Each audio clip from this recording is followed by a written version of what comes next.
ഇന്ന് നമുക്ക് നല്ല രുചിയുള്ളതും എളുപ്പത്തിൽ ഉണ്ടാക്കാൻ പറ്റിയതും പിന്നെ കുറേ കാലങ്ങൾ സൂക്ഷിച്ചെടുത്തൊക്കെ 2 കൊല്ലം കഴിഞ്ഞാലും കേടുവരാണ്ട് സൂക്ഷിച്ചെടുത്തേക്കാൻ പറ്റിയ ഒരു മാങ്ങാച്ചാർ ഉണ്ടാക്കാം കേട്ടോ. അപ്പോൾ ഇവിടെ ഞാൻ എടുത്തിരിക്കുന്നത് 2 കിലോ മാങ്ങയാണ്. അത്യാവശ്യമുള്ള പുളിയുള്ള മാങ്ങ വേണം എടുക്കാൻ. പിന്നെ നല്ലപോലെ കഴുകി വെള്ളത്തിന് ഒരു അംശം ഉണ്ടാകാൻ പാടില്ല, നല്ലപോലെ തുടച്ച് വൃത്തിയാക്കിയ ശേഷം ഒരു മാങ്ങ 4 പീസാക്കണം. മാങ്ങയുടെ തോടോടെ വേണം മുറിച്ചിടാൻ. പിന്നെ കല്ലുപ്പിട്ടിട്ട് ഒരു ദിവസം ഉപ്പിൽ തന്നെ കിടക്കണം കേട്ടോ. അങ്ങനെ ഇടയ്ക്കിടയ്ക്ക് ഒന്ന് കുലുക്കി കൊടുക്കണം, ഉപ്പ് എല്ലായിടത്തും ഒരേപോലെ പിടിക്കുക.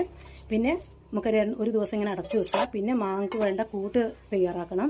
ഇവിടെ 100 ഗ്രാം ഒലിവി എടുത്തിട്ടുണ്ട്, 100 ഗ്രാം കടുക് എടുത്തിട്ടുണ്ട്. അതൊന്ന് വറുത്തെടുക്കണം. കടുകൊന്ന് ചൂടാകാനേ പാടുള്ളൂ. പിന്നെ കായം 250 ഗ്രാമാണ്, അതൊന്ന് എണ്ണയിലെടുത്ത് മൂപ്പിച്ചെടുക്കുക. അത് ഒലിവിയും കായും കൂടി മിക്സിയിലിട്ട് പൊടിച്ചെടുക്കുക. കടുക് മാത്രം അമ്മിയിലൊന്ന് പരിപ്പാക്കാനേ പാടുള്ളൂ കേട്ടോ. മാങ്ങയിലെ നല്ലപോലെ ഉപ്പൊക്കെ പിടിച്ചിട്ടുണ്ട്, ഒരു ദിവസം കഴിഞ്ഞു.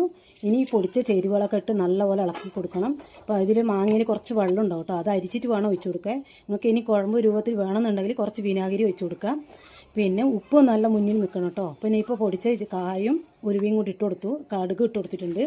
പിന്നെ ഒരു ചീഞ്ചട്ടിയിൽ നല്ലെണ്ണ ഒഴിച്ചു കൊടുക്കുക. പിന്നെ അതിൽ 1 ടീസ്പൂൺ മുളക് പൊടി ഇട്ട് കൊടുക്കുക. മുളക് പൊടി ഇട്ടതും മുളക് പൊടീൻ്റെ കളർ മാറാണ്ടിരിക്കാൻ നിങ്ങൾ കുറച്ച് വിനാഗിരി ഒഴിച്ച് കൊടുക്കുക, അത് മുളക് കരിഞ്ഞു പോവില്ല. പിന്നെ ചൂടാറിയ ശേഷം വേണം ഈ മാങ്ങ കൂട്ടിട്ട് കൊടുക്കുക കേട്ടോ.